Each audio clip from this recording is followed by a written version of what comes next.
ఇప్పుడు ఊరికే పైకి మాట్లాడుతున్నా కానీ ఇంకా దాని తాలూకు ప్రభావం ఒక పాయిజన్ లాగా అలా కంటిన్యూ అవుతానే ఉంది వ్యవస్థలో. అదే కులం. ఆ కులం పోదు ఎప్పటికీ. కనీసం పోగొట్టడానికి ప్రయత్నం అంటూ జరుగుతూనే ఉంటుంది. అలాంటి ఒక ప్రయత్నమే దండోరా. ఖచ్చితంగా చాలా బాగుంటుందండి సినిమా, చాలా బాగుంటుంది. ఆర్టిస్టులుగా నిజంగా ప్రతి ఆర్టిస్ట్కి ఇందులో పనిచేసిన వాళ్ళకి, ప్రతి ఆర్టిస్ట్కి పండగే పర్ఫార్మెన్స్ చేయటానికి. లైక్ బిద్దమాధవి గారు అంటే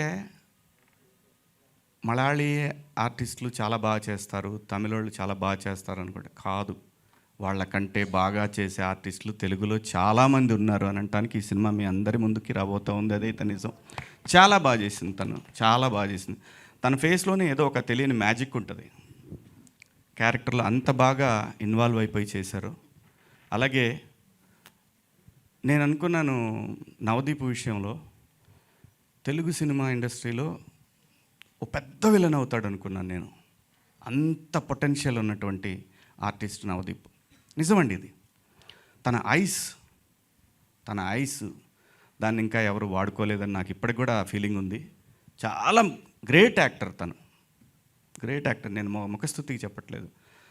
ఆ పొటెన్షియల్ని వాడతల మావాడు కూడా కామెడీగా తీసుకొని వెళ్ళిపోతూ ఉన్నాడు లైఫ్లో. ఏం చేస్తాం, ఎంతకాలం వెయిట్ చేస్తాం, ఇంకా వస్తుంది వెయిట్ చేయాలి, తప్పదు.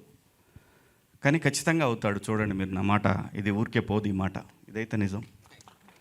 అంటే నేను ముఖస్తుతిగా చెప్పట్లేదు, చాలా గొప్ప ఆర్టిస్ట్ అండి తను, చాలా.